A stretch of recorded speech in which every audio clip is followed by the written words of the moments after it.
Dito lahat ng computer parts ng Micro Center. Aisle by aisle, parang grocery store. Isang section pa, ang dami pa. Doon lahat ng keyboards, mouse. Doon lahat yung mga TV, malalaki. Dito tayo sa computer section, computer parts. Simula ka. Saan tayo magsisimula? Sa dulo.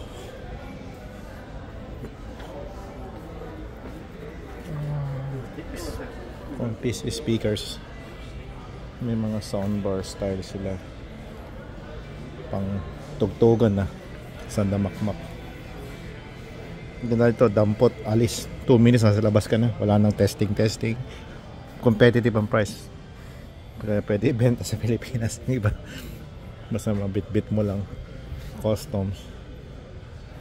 Mga DVD. Meron pa bang DVD? Meron sila lahat. Pati mga classics. Mga pinaglumaan na. Pero mga SATA. You know, mga docking station. Pang clone. Mga cleaning supplies, swabs, WD-40. Mga siguro meron din dito mga bumubuo. Ito na. Case tayo, mother. Lahat ng case nandito, pwede mo buksan isa-isa. Lahat ng models, lahat ng AMD or ano yung isa, Intel. Kahit server meron sila. Optip meron sila lahat. Tapos yan, ano na, pwede mo buksan lahat yan. Trust lang sila dito para na walang maninira. Mounting screws, mga RGB lighting nandoon. May water cooling kits din sila. And mga thermal paste. Merong ngayon sikat na thermal grizzly. $9. Depende sa size. Okay, next section.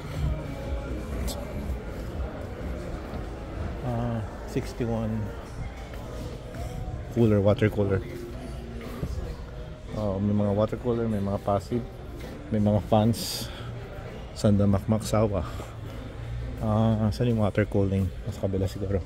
Puro fans dito. Itong aisle na to. Parang SNR sa laki. Mas malaki pa actually. Okay, water cooling tayo. Na built-in na. Mga discrete water coolers. Ito yung mga manual, minamano-mano. Mga fitting, cross fitting. Lahat ng water cooling na custom. Yan mga fitting sa mga ano. Yung quick put disconnect ba yan? Ito, radiator. At mga build na to. Meron na yung standard, meron yung bubuuin mo. Ikaw bahala, bumuo kung gusto mo. Medyo prone sa leakage. Pero close system mo. Power supplies, mga mumurahin na power supply, mga mahalin, mga 90 gold, mura compared sa Pilipinas, Chinese. So walang testing dito. Ayaw mo, sa uli mo 30 days. Okay, more motherboards. I think mga AMD B550, 650. Yung ano yan, yung chipset na provided. Ito mga to, pag X na to, Intel na. Hindi, AMD pa rin sila. Mas meron built-in Wi-Fi, may Pro version. Top 550, ito yung sikat, 570. Try ko na to, $200. So ito, buksan natin kasi sabi ko, pwede mo buksan. Iba-ibang variants po. Huwag lang natin mabaksak. Ayan. Brand new, pwede mo silipin. Pwede mo ESD shock. Hindi naman siguro. Nakabalot na. Ibalik natin. Kanya na lang. Ito na may buhat. Tapos, ikot pa ulit. Power supply pa more. Yung mga mamahalin nakatago sa karton. Mga graphics card. Mula sa mura, sa mga mahal, sa pinakamahal. Nasa kabilang side yung mga mas mahal. AMD. Radeon. Ito yung mga power supply na mamahalin. Ayun, 1000 watts. Mga high efficiency.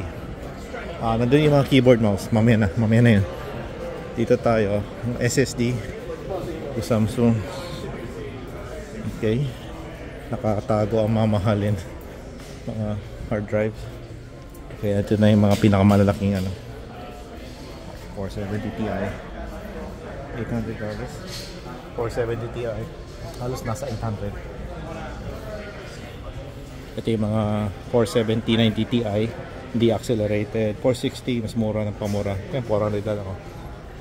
Okay. Hard drives na ano na, ang dami. Okay, naka-case yung mga CPU. AMD sa kanan, Intel sa kaliwa.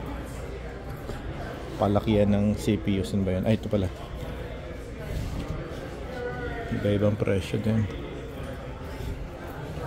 Ayos. Okay, ikot tayo.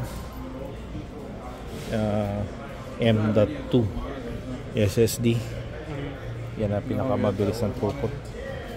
GeForce. Dinaanan na pala natin ito. 460. Ito yung mga 470s. Ito yung TI na 470s. Okay. Case na. Ito ang dami pa doon. Andun yung puro case naman doon. Power, mga hard drive na pang server. Nakatago. M.2. Mga memory chips. Nakatago din. Nakalabas ulit. Intel na yata dito. Section. Ito na. Puro Intel na to.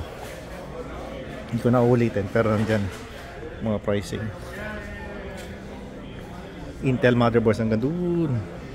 At Intel motherboards lahat yan. Daanan ko mabilis. Makikita nyo yung mga casing. In between, nandito yung mga gaming gears.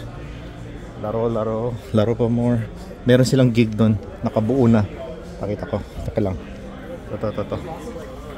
Tatlong monitor. Pa-GeForce tayo.